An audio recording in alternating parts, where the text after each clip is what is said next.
Welcome to The Extra on KRDO News Radio, the show that connects you with topics and issues and people that are important to you. And very important guest, Catherine Hammond, Hammond Law Group, is here. Good morning. Happy New Year. Happy New Year to you, Renee. It's great to see you. It's always good to see your smiling face. Did you guys have good holidays? We had wonderful holidays. I have my two little granddaughters visiting from Hawaii still, and we're having a blast. That's fantastic. And are you ready for a good 2018? Ready, and we are diving in with gusto. This is the time of year that a lot of people resolve to get their estate planning taken place, finally. So things are a little hectic around my world this time of year. And that's why I love the topic that we picked for today. Because like you said, it's a resolution for a lot of people, get everything in order, all of my stuff for my family, be prepared. So you brought the 8 deadly mistakes people make when they're estate planning. Yes. And it's going to be very helpful. I sure hope so. And so what do we want to start with? Should we just dive in and start with number 1? Yeah, and maybe we should add a preview mistake that people make, which is not having an estate plan in place at all. Let's come back to that after we go through the mistakes that people make with their estate plans. So well, and it's so funny because it has been. I need to update all mine and all that stuff, and it's really been bugging me lately. Like I really need to get this taken care of. And the reason why, you and I are so passionate about it is because we've been through situations where it's like something goes wrong, something's not planned, and it can go on for years and years. Nobody wants that. Exactly. So let's hop in with the first biggest mistake of making your estate plan. Yes. Mistake number 1 is not keeping up with changes in the law. How often does it change? All the time? In some way. So there are a lot of different pieces of the law that apply in the world of estate planning. One of them is the death tax, which just recently changed. One of them is income tax, which just recently changed substantially. Those are Internal Revenue Code related changes. Most estate planning within Colorado is not only affected by those tax laws, obviously there's a state tax code as well, but also estate administration laws. So things relating to what needs to happen when somebody passes away, who gets what. If you don't have the right estate planning documents in place, we have estate administration laws that say it goes first to your children, well, to your spouse if you're married, then to your children, then if you don't have surviving children, to your parents, and then it goes out from there. How it goes per stirpes, things like that, all are part of our state probate code. And so those things can change all the time as well. And there are state-specific laws related to things like medical directives, powers of attorney. Which we know, and we've discussed numerous times how important it is to have all that in place. Exactly. But those have changed. And so people who have older medical directives may want to go back to their estate planning attorney and make sure that their new directives work well with the current code. So is it worth, and especially heading into a new year, like you're saying, we have the tax change law, the tax law is changing, and this is changing, and that is changing.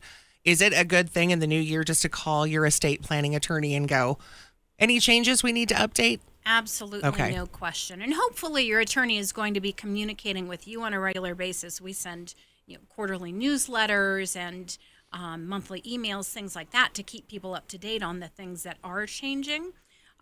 So if you haven't heard from your estate planning attorney, absolutely call them and ask whether or not there are things that you need to be considering.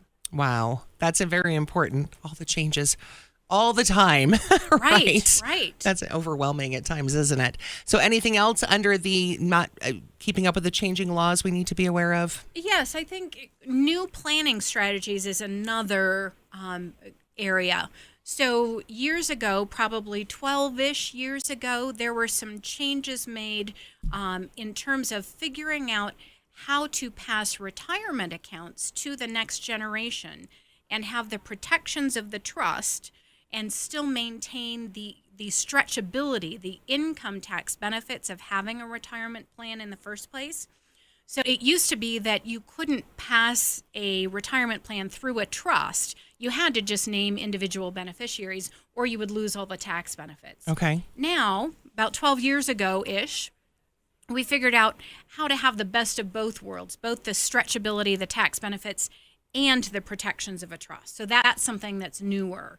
Things like Medicaid planning changes all the time. And we'll talk about that. Right. That's its own separate category for deadly mistakes that people make. But the laws change. It used to be there was a 3-year look back for Medicaid planning. Now there's a 5-year look back. Things like that. And there are a whole bunch of pieces that change on a regular basis. So making sure that you're staying in touch with those. And again, your attorney should be reaching out to you. If not, go ahead and reach out to your attorney and be like, hey, absolutely, what changes do we need to watch out for? And I recommend that people go back to their attorney at least once every 3 years for a checkup. We do that at no cost because we want people to have an up-to-date plan. And so go back in. Even if you have to pay for a meeting with your attorney, it's worth sitting down and talking through the current situation to make sure that there aren't any updates that you need. And we're going to take a quick break. And when we come back, we're going to continue with the 8 deadly mistakes people make with their estate plans with Catherine Hammond, Hammond Law Group, next on the Extra on KRDO News Radio. Welcome back to the Extra on KRDO News Radio. One of our favorite guests, Catherine Hammond, Hammond Law Group. Okay, one of my favorite guests.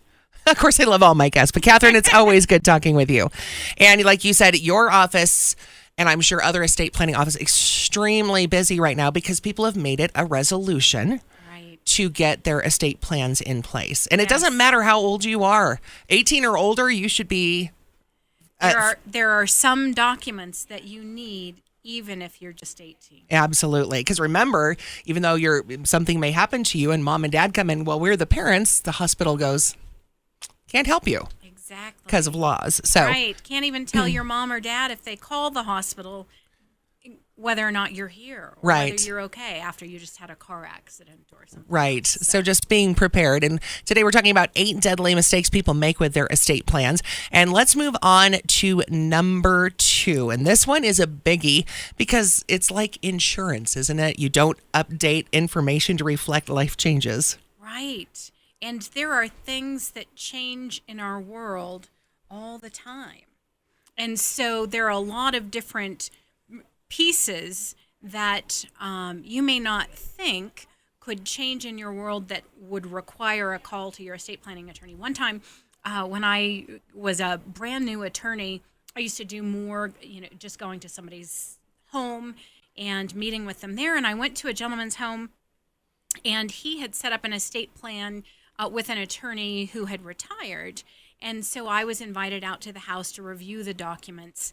And so I sat down at the kitchen table with him and said, okay, so have there been any changes in your life since you first set up this estate plan? I think it was 10 years earlier. And he said, no, I don't think anything has changed.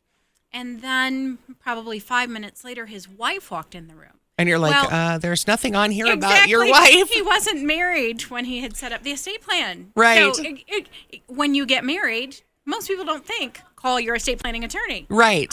So a lot of little things that might change in having your kids, family. yes. Absolutely. Your kids getting married or getting divorced, your kids having their own kids. It might be that the fiduciaries you've chosen are no longer appropriate. So, for example, some people will name one of their children as a successor trustee or a personal representative under their will. Then let's say that child is in the military and gets deployed to another country. It would really be burdensome for them to have to act in that position. But even more common, maybe there's now a rift between the kids. Right. And we decide that it's not appropriate for any of the children to serve as the person administering your estate when you're gone. Those kinds of things, so that they don't have to create conflict within the family. Those kinds of things, when your kids start fighting, you don't think, oh, call my estate planning attorney. There are other situations. I've had a number of people over the years who had named, a sibling or a friend or somebody else as a successor trustee or personal representative. And then that person made a really bad decision. Trust was broken. And they were no longer. Right. Yeah. Now we really don't want them named. Right. And so, again, it's the kind of thing when your friend does something dumb, it's not the first thing you think of to Right. call your estate planning attorney. It might be that your children have matured and you used to have staggered distributions going out to them over time. And now you don't, now you want them to get the entire inheritance all at once. It might be that they've gone the other direction. They've become less responsible. Now you want the money to be given out over a little bit more time. Right. It might be that there are changes in your children's needs. One of them had some sort of crisis and needs a little bit more help. Or a lot of people will say, this child is helping take care of me now. They're the one who is there full time for me. And the other kids don't really care. They're not putting in the time and energy. There are a lot of people who say, I want to give a little bit more to this child to thank them for all that they've poured into me. Things like that, very, very common. So just remember to update your estate planning with the life changes, Absolutely. including getting married. Absolutely. Yeah. And I mean, here's another one that just came to mind. I had a gal come in years ago whose mom had recently passed away. And her mom had a will, but the will had been done, I think, 20 years before mom passed away. And so daughter came to my office in a panic because in the will, there was a good chunk of money going to her church. The problem was she had left this church 12 years earlier and hated this church. And now daughter was stuck writing them a big check. Oh, no. Right. That has to be heart-wrenching, too. Right. Oh, my goodness. Go in for a free checkup just to make sure everything is still how you want it. And then number 3 on the list is no plan to avoid nursing home costs. And we've talked extensively about this. Catherine and I know we will in the future, but planning for your care. Exactly. And so obviously, if it's been a few years since you set up your estate plan, you're now a few years older. And it's a little bit easier to perhaps envision the fact that you might need long-term care at some point. Only 3 ways to pay for that. One is save up enough money. The other one is have long-term care insurance. The last one is go through your last dollars down to your last $2,000 and get on Medicaid. So, and there are still a lot of things that you can do if you don't have enough money and you don't have long-term care insurance. There are a lot of things we can do to help people protect what they do have. Right. If they need long-term care, but you need to go in and chat with your attorney in order to figure out what those options are. And we're going to have to take a quick news break. And when we come back, we will continue with the 8 deadly mistakes people make with their estate plans with Catherine Hammond, Hammond Law Group, next on The Extra on KRDO News Radio. Welcome back to The Extra on KRDO News Radio. And today we're talking with Catherine Hammond, Hammond Law Group, getting you ready and for estate planning, really. And Catherine, excuse me, like you were saying, I mean, your office is slammed right now. New Year's resolution for a lot of people is to get their estate plan in order. And we need to talk about it, workshops and too, everything that everybody can take advantage of coming up. But we are talking about the 8 deadly mistakes people make with their estate plans going into the new year. And we're on number 4, funding not maintained or updated. Yes. So a lot of people use a revocable living trust as the foundation of their estate plan these days instead of using a will as the foundation of their estate plan for good reasons, things that we've talked about, things that we'll talk about again. If you have a revocable living trust, it's just an empty theoretical box sitting there holding whatever you happen to own. And so when you set up a trust, the whole key to making it work and avoiding probate and having all the benefits of the trust is funding the trust. Right. Or making sure that your assets are transferred into the trust. It's a very, very simple thing to do, but lots and lots of people forget to don't do that. It. Yes, their attorney never helps them with it. And maybe they acquire new assets and forget to put them in the name of their trust. And if it's not properly funded, you've spent good money, you've taken some time to set up a living trust. If it's not properly funded, then your estate still might have to go through probate. You still might have to deal with the court if you become incapacitated and when you die. So all of your work and money could be for naught. So funding is Actually, key. make sure the funding and Yes. updating the funding for the living trust. Absolutely. Yeah. So go sit down with your estate planning attorney. Hopefully, they will, as we do, go through the funding with you to make sure that all of the right assets are owned by the trust. Okay. And number 5 on the list. What is number 5? Number 5 is purchasing assets that bypass your estate plan.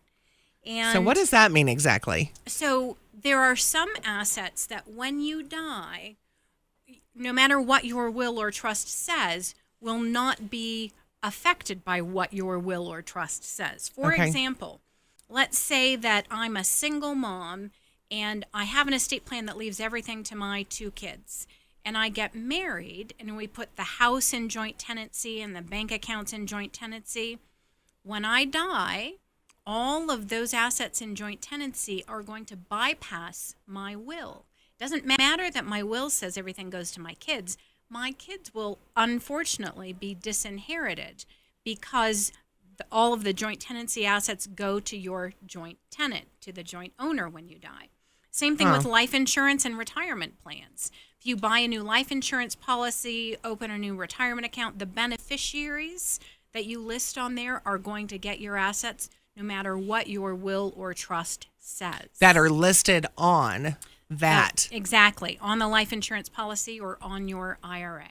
Interesting. That bypasses everything. Yep.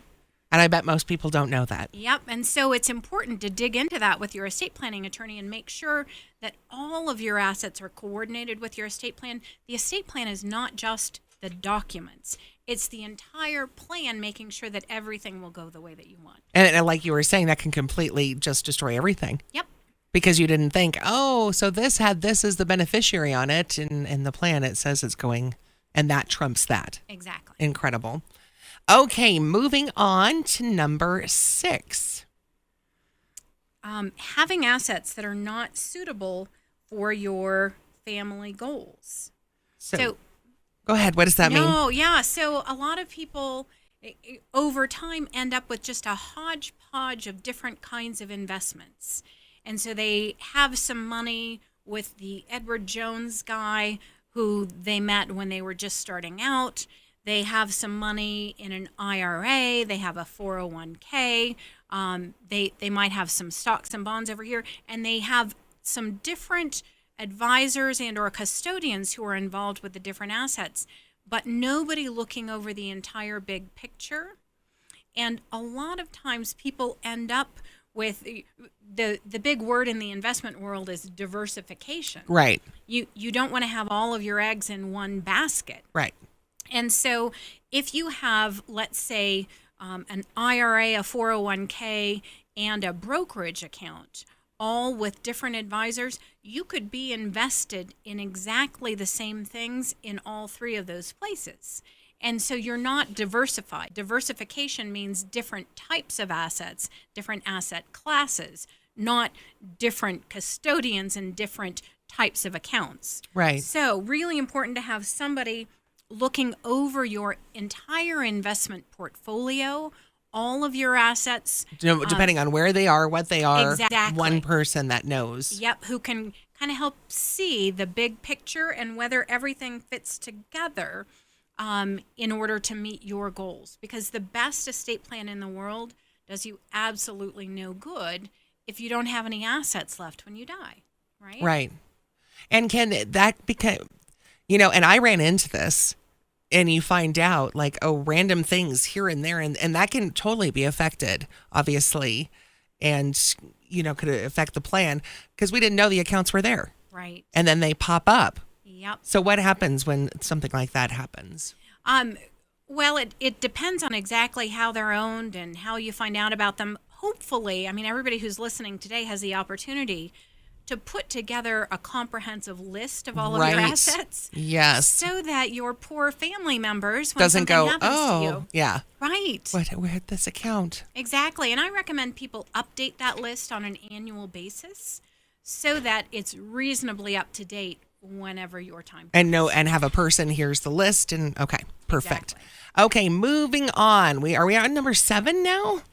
I think we are. Are we on 7? Yes. Okay. And so number 7 is sorry, I'm struggling with the Roman numerals in here You're today fine. for some reason. So the family is unaware of your plan or what their responsibilities are. So you have a plan. You haven't told anybody about the plan. And oh, by the way, you're the executor or something like that, right? Exactly. And it's helpful to know that in advance most of the time. And it's helpful to know exactly what roles you're going to be in. It's helpful to know where the documents are going to be located, where all of the important records are located. Are they in the filing cabinet? Are they in the boxes in the basement? Where exactly am I supposed to look when something happens to you, Mom? Okay. To find all of the guidance. And then what exactly do I need to do if you die or become disabled? That's a really important thing to share with your child or your niece or nephew or whoever your successor fiduciary is, exactly what needs to happen. Often, all they need to know is to call the estate planning attorney. That's what we tell all of our clients. They don't need to know much else. Just call us and we'll guide you through everything that you need to know. There's a lot of other information that's helpful for them to know in terms of if you become incapacitated. And we talked about this recently. Yeah. What makes life meaningful? What kinds of treatments would you want? If they were only going to prolong your life, what kinds of treatments would you not be interested in? If it was a treatment or a surgery that was going to make you never be able to speak again, would you want to have it? Right. And they need to be aware of that. But again, your estate planning attorney can have all that information too, right? Or is that kind of a one-on-one discussion? That's going to be a one-on-one discussion. Okay. Yes. Hopefully you've talked some about that with your attorney, but the attorney hopefully is pushing you back to your family or whoever would be the decision makers. Perfect. For the actual conversation, because they're the ones who are going to have to make those decisions. And we're going to have to take a quick break. And then when we come back with Catherine, we'll wrap up mistake number 8. And then we're going to talk about upcoming workshops. People need to get registered, don't they? in advance. They're getting filled up. We have one that's already completely full for okay. tomorrow. So we will talk about that when we come back with Catherine Hammond, Hammond Law Group. Welcome back to The Extra on KRDO News Radio. We are chatting with Catherine Hammond, Hammond Law Group, and we're going through the 8 deadly mistakes you make with estate planning. And we were kind of working on number 7. And this is basically family, friends, anybody that is involved with your estate planning or funeral or medical care, not knowing your wishes. Right. And that can create a lot of problems. Absolutely. A lot of stress and a lot of problems. So burial and funeral wishes is a big one. Obviously, you want to have things mapped out as much as possible so that your family doesn't have to make decisions in the heat of the moment. Right. Did you want to be buried or cremated? Who knows? Whoever talked to Mom about that? She never talked about that. Right. Makes it really stressful. So making sure that you decide as much as possible about your burial and funeral wishes and communicate that somehow. Your desires for your personal property, the pie plate, the tool set, the grandfather clock, the china, exactly. the silver. People fight over those things. Oh my and gosh! pay lawyers yes. Tens of thousands of dollars. It breaks up families. Right. And it's Completely. so unnecessary. Yep. Yeah. Have a plan and make sure that it's communicated somehow. And then if you're treating, let's say that you have children, you have 3 kids, and you're not treating them all exactly the same way, communicate somehow why you're treating them differently. It might be that you tell them now while you're alive. It might be that you leave it in a letter, in a sealed envelope, with your estate plan so that they can read it after you pass away. I have a number of clients who give less money to one child, maybe because that child is particularly successful financially and they don't need it as much. Really important to write down that it's not that you didn't love them as much. We think it's clear, but when you die and they read the estate plan and figure out that they're getting less money, they will make up their own stories in their heads. Yeah. I mean, could you imagine being like, okay, so Bob, got this much more than, Right. Yeah. I always knew they loved him more than me. Yeah. Yeah, that's the kind of stuff people do. So make sure that you communicate that either while you're living or in writing so that they can understand it when you're gone. Okay, and before we have to go today, we need to wrap up the 8 deadly mistakes with number 8. What is number 8? Having a plan that does not reflect your family values or life lessons. It's really important to think through what's important to you as you pass your stuff on to the next generation. For me, I would love to leave something to my children, but since they were young, have been really clear on the fact that I didn't want that to interfere with them becoming financially mature and responsible and developing their own work ethics. And so I have my estate plan set up so that they wouldn't receive any inheritance at all until they turn 30. And then it would still be staggered at 30, 35, and 40 so that they have some time to develop their own work ethic, to manage their own budget, live on a budget before they get anything from me. So just think of that as you're moving forward. And of course, Catherine, like you said, we have just a couple of minutes left, so we got to talk about this. You have workshops and people can always contact you, but you have workshops that help people get started on the road to estate planning. We do, and we have 2 workshops this week. They're basic introduction to modern estate planning. What are the different options? How do the different options work? Wills and trusts and medical directives, and how all the pieces fit together, and how to deal with things like the son-in-law that you don't love, or whatever that problem situation might be. I like to say we solve family problems before they happen, which is good.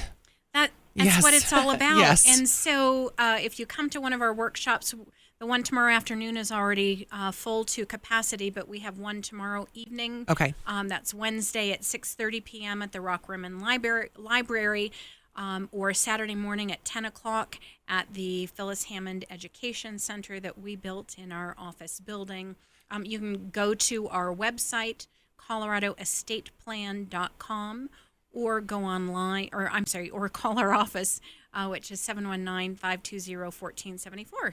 And like you said, your office is very inundated right now, and everybody just try to get to one of the workshops, right? Yes, but and we're then ready. Make an appointment. We're ready to help, because this is the time of year that people are excited and inspired to get it taken care of, so we'd love to help. Perfect. Catherine, always good to talk with you. We will talk with you next month. Looking forward to that. And Happy New Year. Happy New Year to you. And coming up tomorrow on The Extra, making a connection between music and the community, Rocky Mountain Academy of Music is here on The Extra tomorrow on KRDO News Radio.